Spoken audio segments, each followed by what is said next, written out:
What's up, everybody? Robert the Coroner Drap here, and I figured I'd throw together a little early morning video because I got a little time before I go in, and I wanted to talk about something I haven't talked about in about a month or two, and that's wrestling.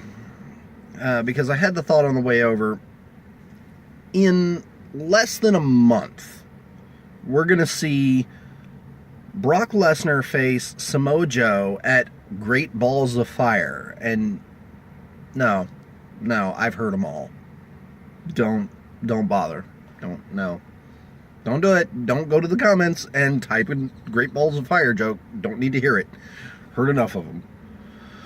But the reason that they're doing this is because the plans with Braun Strowman, who was supposed to be Brock Lesnar's opponent at Great Balls of Fire, were derailed because Braun Strowman hurt himself. He shattered his elbow. And estimates put it really close now that he's apparently in, real life, that he really did legitimately injure himself and that he really did break part of his elbow, and that he was supposed to be out for like 6 months, and he has now been medically cleared to train, according to Ryan Satin. For me, I know what they're going to do. Or rather, I know what they should do. What they're probably going to do is, according to rumor, that the opponent for Great Balls of Fire, whoever it was going to be out of Roman Reigns, Finn Balor, Bray Wyatt, Samoa Joe, Seth Rollins, that was going to be a one and done. That was going to be, okay, you won that match. You get a match with Brock Lesnar, who you are then fed to, and therefore building Brock Lesnar as more of a legitimate champion. Not a bad strategy, really. The only downside was he was probably going to lose to Roman Reigns at SummerSlam. Here's my thought. Samoa Joe needs to win. It needs to be a knockdown, drag-out fight. Why? Because while Braun Strowman is a completely legitimate contender, and I could see a fight between those two big boys beating the shit out of each other as an absolute brawl and something that I would love to see, it's not his time yet. Now, that's not to take anything away from the man. He's an absolute wonderful in-ring competitor, and he really goes well with Roman Reigns, which I think that's should be the benchmark of any good wrestler. Can you bring a guy who's supposed to get over on his own, can't, and has basically no moveset? Samoan drop, Superman punch, spear, done. That's all he's got. Can you bring that man to a good match? A enjoyable match? And if the answer is no, then you're not ready. I could see Seth Rollins and Roman Reigns as a damn good match, or Samoa Joe. Finn Balor, I mean, he's already faced Roman Reigns and has beaten him, so there's that. Now, here's the thing about Brock Lesnar. Brock Lesnar needs to lose. Why? Because after he broke the streak, The Undertaker's undefeated streak, after he beat it, he became this monster, this unbeatable Goliath, and there was only one person that beat him. And he beat him twice. Goldberg. Other than that, he was beaten a couple other times. Offhand, can't remember. Coffee's just kicking in. So, yay, coffee. Coffee in a blender bottle. But no, he doesn't lose often, and that's the problem. You have to make him. You have to build people that are buildable, believable competitors with Brock Lesnar, but also can be foiled by the baby faces. And that's the other thing. Let these two go in as monsters. Don't try and flip either one. Don't try and make either one sympathetic. Brock Lesnar, in real life, apparently, can be a dick. And I like Brock Lesnar. I've heard stories. I've heard, like, while he's fairly affable and he'll smile and he'll take the pictures, he don't take no shit because he's Brock Lesnar. He knows who he is. He knows what he's worth. And I can't say that I argue with that, you know? I mean, he's earned it. Now, he don't take no shit. And that's fine. The supposition we make then is that we have to have people like Samoa Joe who just don't give a fuck. Oh, you're Brock Lesnar? I understand that. I get that. I know who that is. I'm gonna beat the fuck out of you. That's kind of the attitude you have to have going in against Brock Lesnar. I mean, there's not a lot else. And if you try and be anybody else other than that, you're gonna just end up with a blah match, and it's not worth it. But Braun Strowman's not ready.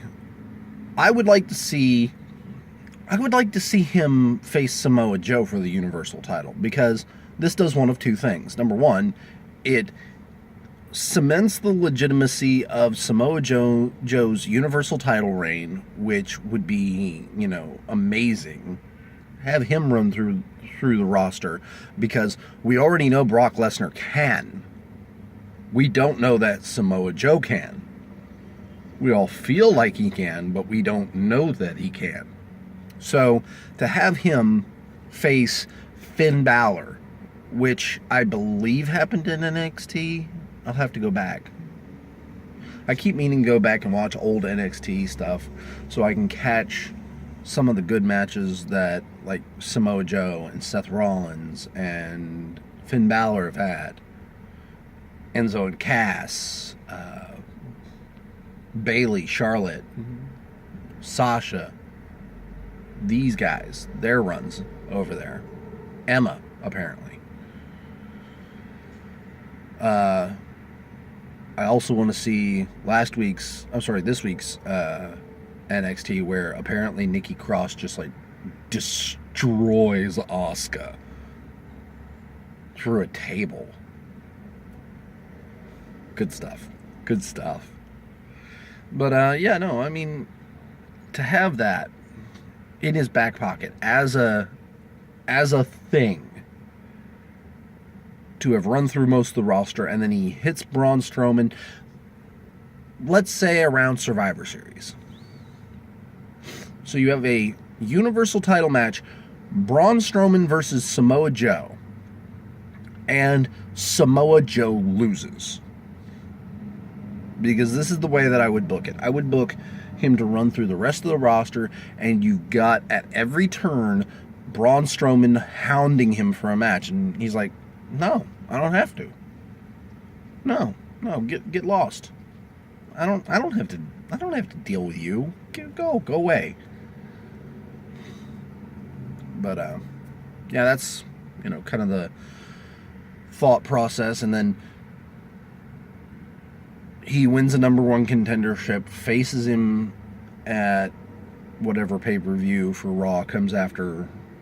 At Survivor Series, because that's a decent match. That would be high quality match, and maybe Braun Strowman wins, and then at WrestleMania, instead of Brock Lesnar, you have Roman Reigns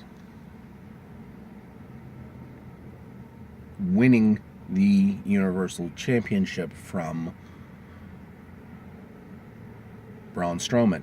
This protects Brock Lesnar from that kind of a match, which is not his job. Absolutely, he should not be made to take a pinfall or a submission or a count out from a match with Roman Reigns. He shouldn't face Roman Reigns. Roman Reigns doesn't deserve to be in the same ring. I think that if anything, if you do put him in there, I think Brock Lesnar should destroy him. I think it should be he breaks Roman Reigns. That would be how I would book it. I would book him, okay, you want to step in the ring with me? All right, I'm going to break you. And he does. But, no. The other thing I would have said is we're coming up on Money in the Bank here on Sunday. I'm not going to watch it. Or at least I'm not going to use the network to watch it. I'm going to probably watch it on Facebook. The problem for me is the fact that they had other talent on SmackDown that they could have used for this. That could have been utilized. And they didn't. For example, Ty Dillinger, Aiden English, Sami Zayn, who I think is in the match. So you got... Leave Dolph Ziggler in. I would leave Dolph Ziggler and Sami Zayn. And Baron Corbin. So that's 3. Aiden English, Ty Dillinger. Who else do you really have on SmackDown? There's a singles competitor. Mojo Rawley. Why not? You know? Or here's even better yet, you don't have to have Aiden English. Put Rusev in there. He's apparently been, you know, like for 2 weeks he was jaw-jacking that he wanted a title match, and Shane was like, no, you are far too late. But Shinsuke? Come on, dude. No. Personally, it would have been awesome to see another Sami Zayn, Shinsuke Nakamura just go out there and fight forever match. But no. We're going to go on ahead and we're going to send him into a ladder match that he doesn't deserve to be in, doesn't have to be in, has no business being in. Why? Because everybody's got to know he's amazing. I got an idea. If you don't know he's amazing, go watch NXT. Go back through the network. They've got an analog, an archive. Yeah, that's the word I was looking for. Thank you. Mm-hmm. They've got archives, so why the hell do you need to not know? How the hell do you not know, right? Also,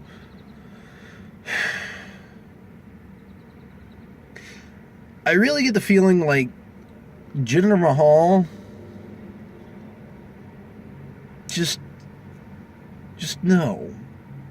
I mean, I'll grant you that they've done what they needed to do with Jinder, and they've turned him from jobber joke to a legit contender in the span of 4 months. It's been amazing. Would I still see him as champ? No. But he's not a bad wrestler. He needs to ditch the Singh brothers, though. That shit's old. They write heels the same way the whole time. Oh, I'm gonna win by relying on somebody else to come in and interfere because I didn't do it. No, dude. Balls up. Beat somebody. You know? Be a monster. It's okay. If you're a heel, it's okay to be a monster because that's what you're supposed to be. And A heel has got to win clean every once in a while to prove that he's a legit, wrestler. That he can win on his own, that he can do it by himself. I.e. Miz. Look at this. This guy can't win a match legit, apparently. And he was doing it on SmackDown just fine. So, but yeah, no. Predictions for Money in the Bank. Baron Corbin wins the briefcase. It needs to happen. It's gonna happen. New Day might beat the Usos in the tag team match. It'd be interesting. The women's Money in the Bank, I want to say Natalya, because I think that with what she was saddled with, the whole gimmick, and the fact that she just leaned into it hard, no questions, no qualms, that she did it and didn't ask for anything after that, she deserves it. Tamina's gonna lose to Natalya. To Naomi. Let's see. Jinder Mahal versus Randy Orton. It's in St. Louis. He's gonna lose.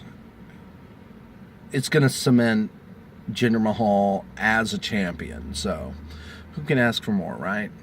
You're building a star by having a decent talent put him over. That's what you do. That's how you do these things. I don't know of any other matches on the card, but if we get a Fandango match, a Breezango match, I could see him losing. I'd like to see him win, because they need to keep winning to stay relevant, but the Fashion Files they've been funny. I've liked them. Not bad. But go ahead and feel free to let me know what you think in the comments. Please like, comment, subscribe, all that wonderful things. I am Robert the Coroner Drap. Thank you for watching. Next time.